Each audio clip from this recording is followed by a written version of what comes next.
ప్రశ్న అధ్యక్ష. ఒకటి, విశాఖపట్నంలో కాలుష్య నివారణకు ప్రభుత్వం తీసుకుంటున్న చర్యలు. రెండవది, అందుకు సంబంధించిన వివరాలు ఏంటంటే, విశాఖపట్నం ఆంధ్రప్రదేశ్ ఈశాన్య తీరంలో యారాడ కొండలు, సింహాచలం కొండలు, కైలాసగిరి కొండల మధ్యలో ఉంది. దాని స్థలాకృతి లక్షణం కారణంగా దీన్ని తరచుగా బౌల్ ఏరియా అని పిలుస్తారు.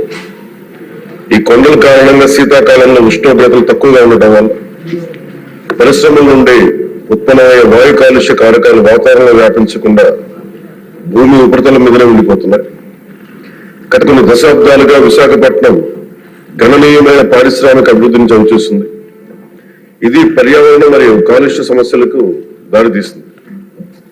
ఈ నగరంలో ప్రధానంగా వాయు కాలుష్యం ఎక్కువగా ఉంది అధ్యక్ష. 1960 నుండి విశాఖపట్నం పోర్ట్ అథారిటీ, హెచ్పిసిఎల్ మొదలైన బహుళ రంగ పరిశ్రమల స్థాపన మరియు వృద్ధి ఈ నగరాన్ని భారతదేశ పారిశ్రామిక పట్టణంలో ఒక ప్రధాన పారిశ్రామిక కేంద్రంగా చేసింది.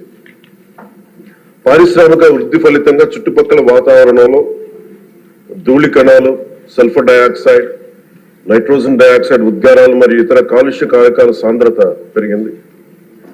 పరిశ్రమలు, ఇతర రంగాల నుంచి వెలువడే కాలుష్యాన్ని నియంత్రించేందుకు ఆంధ్రప్రదేశ్ కాలుష్య నియంత్రణ మండలి అనేక కార్యక్రమాలు, సమర్థవంతమైన చర్యలు చేపట్టి ఎప్పటికప్పుడు కార్యాచరణ ప్రణాళికలను రూపొందిస్తున్నది. ఏపీపీసీబీ యొక్క చొరవ నగరాన్ని సల్ఫర్ డయాక్సైడ్ మరియు నైట్రోజన్ డయాక్సైడ్ కాలుష్యం నుండి విముక్తి చేసింది.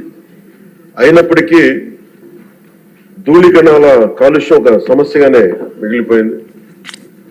2009 సంవత్సరంలో కేంద్ర కాలుష్య నియంత్రణ మండలి సిపిసిబి విశాఖ నగరానికి సంబంధించి సమగ్ర పర్యావరణ కాలుష్య సూచిక సెపి స్కోరును 70.82గా లెక్కించి ఉండవలసిన ప్రమాణం 60 కంటే ఎక్కువగా ఉండడం వలన విశాఖపట్నాన్ని తీవ్ర కాలుష్యం ఉన్న ప్రాంతంగా గుర్తించింది.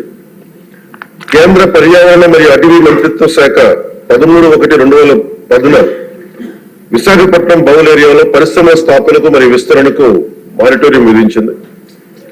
ఇందువలన ఆంధ్రప్రదేశ్ కాలుష్య నియంత్రణ మండలి పరిశ్రమలు మరియు ఇతర భాగస్వాముల సమన్వయంతో బౌల్ ఏరియాలోని పరిశ్రమలకు జాతీయ ప్రమాణాల కంటే ఎక్కువ కఠినమైన ఉద్గార ప్రమాణాలను, ఎమిషన్ స్టాండర్డ్స్ ను నిర్దేశించింది.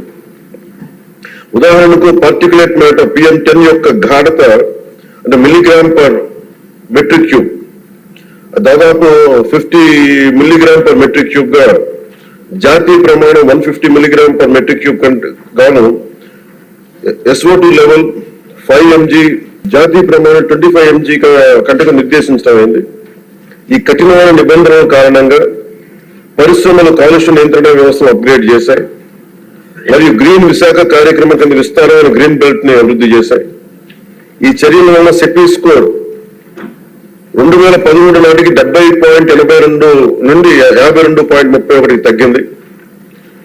2013లో ministry of environment, forest and climate change comprehensive environment pollution index score నగరానికి సంబంధించి 60 కంటే తక్కువగా ఉండడం వలన పరిశ్రమ విస్తరణపై ఉన్న మానిటోరియం ఎత్తివేసింది.